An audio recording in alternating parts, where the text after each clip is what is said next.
What happened with baseball? How did it transition to a career? Like, what was that? Yeah, so I was always that undersized pitcher. So I stand 5'9". At my best, I weighed about 180 pounds. So I was not a big guy, did not throw overly hard. But later in high school, I realized that I had an opportunity to play baseball at the collegiate level. So I earned a scholarship to UW Milwaukee, about 30 miles from where I grew up, and honestly had a roller coaster career at UWM. And it very much plays into, I'm sure, what we'll talk about with business, which is who are you surrounding yourself with? What is the chatter going on in between your ears? I would tell you my first 2 years at UWM were disastrous because I was surrounding myself with the wrong people. I wasn't putting in the work off the field that I used to, and my stats reflected it. And then in between my sophomore and junior years, I think this is important to share. What happened was I was named captain, and that little thing triggered me because I realized even though I don't have confidence in myself, my team obviously does. So I better kick my ass in gear here. And I started putting the work off the field, working on my craft. And by the time my senior season was over, I earned the opportunity. I signed a free agent contract with the Milwaukee Brewers, and it was kind of a cool Cinderella story in a way, because here I am growing up playing. I was rooting for the Brewers as a kid because they were my hometown team. And here I was at age 21 with an opportunity to actually play for them. What did that feel like? That must have been amazing.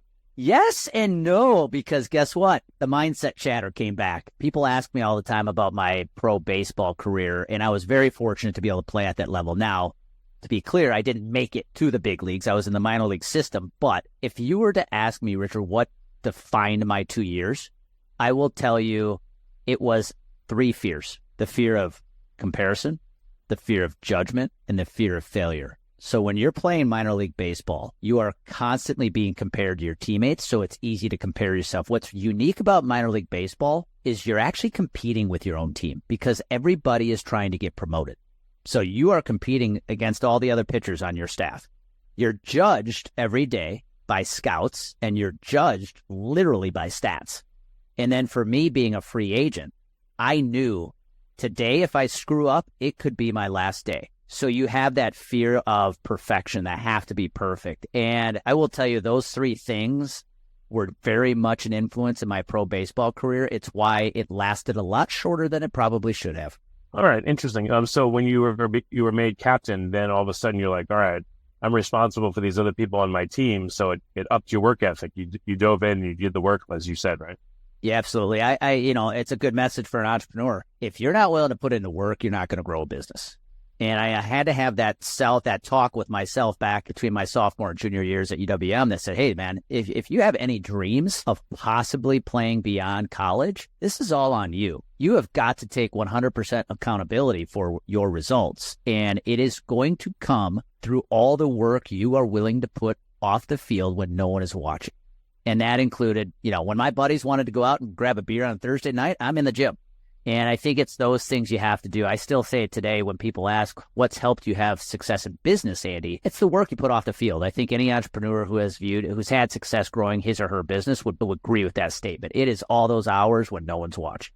Yeah. Did you notice that was it your coach that knew that putting you in a position of responsibility would make you more responsible, or was it just a fluke? I mean, did you watch him do this with other people, or have you done this with kids? Have you seen, someone given an opportunity like this? Do they rise to the occasion? Do they fall flat? Like, what's some of the nuance of what you went through and why it worked, and would it work for others? Yeah, that's a great question. I would say they saw the potential in me. Up until that point, was I reaching my full potential as a player, as a collegiate baseball player? Absolutely not. So they saw the potential. My teammates saw the potential, obviously, because they voted me captain.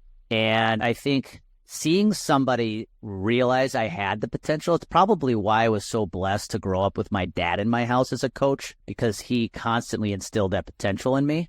I think it was realizing I have the potential that gave me that boost that I had to be accountable to achieving it. Even today, I'm a business coach working in the insurance industry. There are so many sales producers in our industry that are just not reaching their full potential. And if somebody can just show them they have it, and as long as they've got that accountability, now they can reach it. I don't think a lot of people realize what their full potential is these days. How do you communicate to someone what their potential is when potential doesn't mean, actually doing? It means the capacity is there, but you still got to do the work. How do you impart that as a lesson? Yeah, it's a great question. You know, we happen to work with a lot of athletes right now in this business because there's a lot of athletes who get in the insurance industry. And one thing I see between, you know, athletes and call it all others is most athletes, especially if they played at a high level, have that drive and that discipline because that's what it took to play at that high level. So we love working with those folks because they've got the drive and the discipline. I think a lot of people, especially come into our industry, especially with just insurance, most of us didn't get here by design.